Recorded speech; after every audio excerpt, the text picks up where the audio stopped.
I've got some brilliant news for you. Princess Kate has quietly won the secret Meghan Markle war. How has she done that, though? Well, make sure you subscribe to this channel and stay tuned for more details in this Daily Nerd starting right now.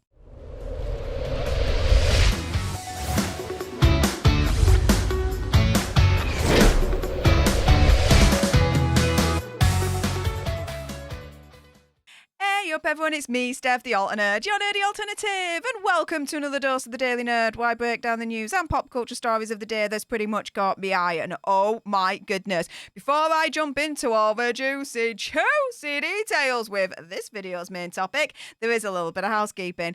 Firstly, YouTube human reviewer, I see you lurking. I'm not going to say any trigger words or anything that's going to offend your ear holes. And to everyone else awesome enough to have clicked on this video, hey up, how y'all doing? If you've got some very strong feelings about Meghan Markle and being against Kate Middleton, and I bet you do, then make sure you send me a super thanks. It's just below this video right here. We can have a conversation about this because it does guarantee a response from me. And oh yeah, let's jump into this one, shall we? So, yep. Princess Kate has quietly won the secret Meghan Markle war. How has she done that? Well, this is an article by royal commentator Daniela Elsa. And she starts by saying, look, if you look back in history, there was ancient Rome's year of 4 emperors, and then France had the War of the 2 Peters. So she says, I reckon when some royal biographer manages to put down their waitress brand gin and tonic, G&T, long enough, and writes the history of the House of Windsor circa 2023, they should just focus on the month of the 2 dresses. Because where things stand right now, the same month that King Charles and Queen Camilla married, arcane tradition and 18th century cosplaying for TV cameras, look no further than the tale of 2 frocks. So, we've got 1-1 by Princess Kate, Princess of Wales, who had just played a blinder, an absolute amazing kind of game at the coronation in terms of what she was wearing. And then you've got Megsy. 1 month, 2 royal wags, and 2 very different trajectories. Irony meet the only maybe merry wives of Windsor. So, let's go through it, guys. First came the coronation on the 6th of May. An event 7 decades in the making. Princess Kate turned up looking like, oh my goodness, an absolute goddess, guys. That headpiece alone. Beautiful. The end result, an Alexander McQueen gown and headpiece worn under her Royal Victorian Order mantle, all of which made her look like she was channeling Britannia, with a bit of Queen Mary steel thrown in for formidable measure. And Princess Charlotte was wearing like her own kind of version of what Princess Kate was wearing. Again, custom made by Alexander McQueen. Beautiful, right?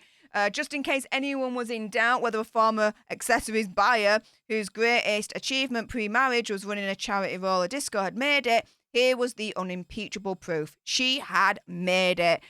Kate looked like the princess, the role that she was born to have, more than any actual blue blood, with the weak DNA of a bona fide Hanoverian. And this is the thing, right?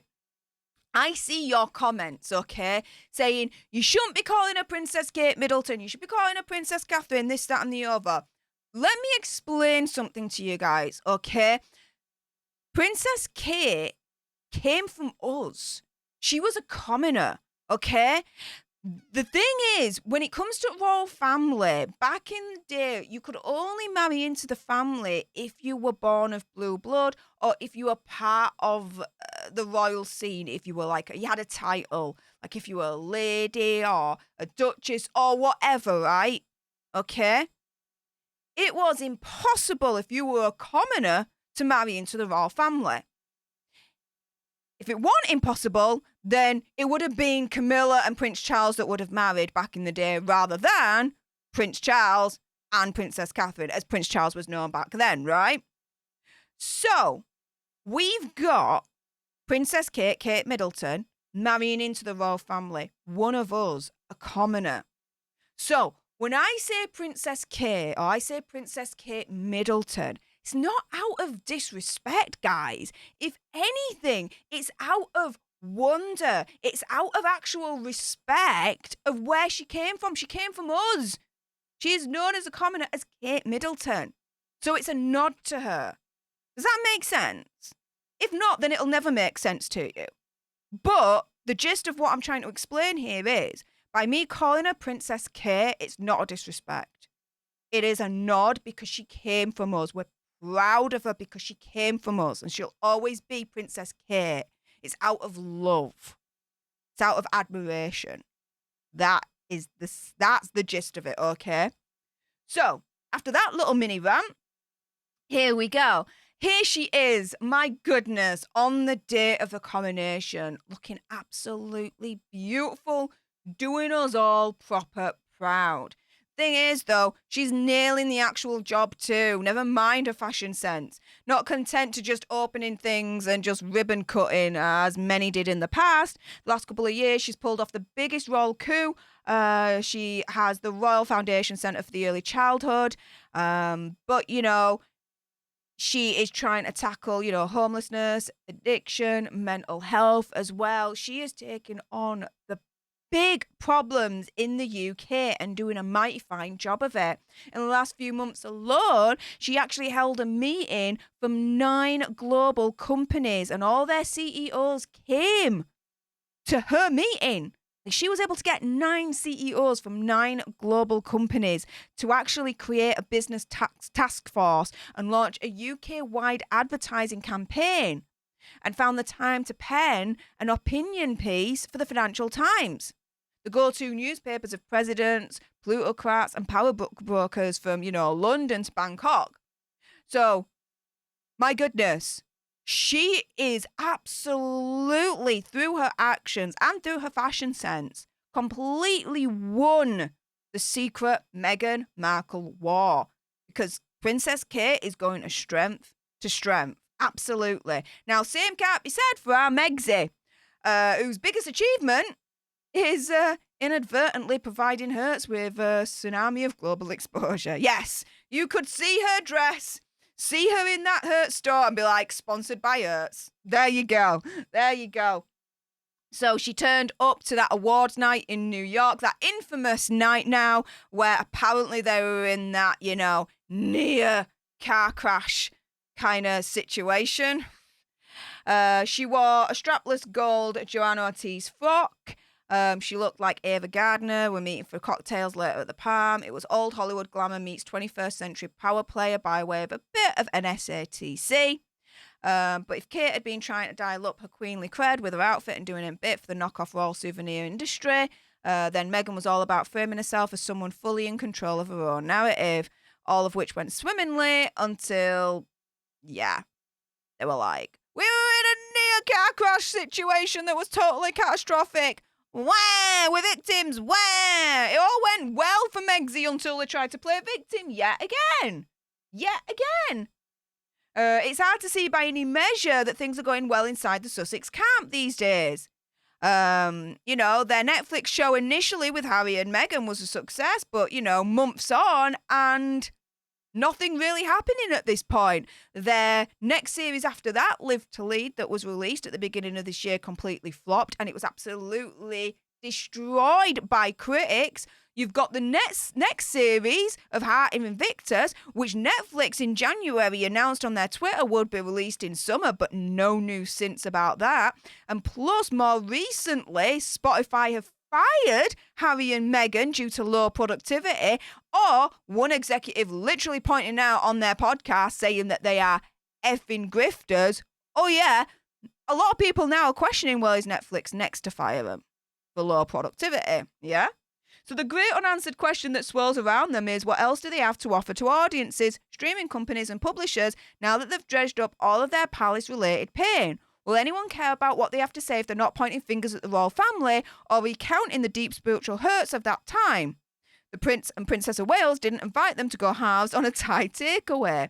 And this is a thing. No one gives a shit. Because again, showing you Exhibit A, Live to Lead.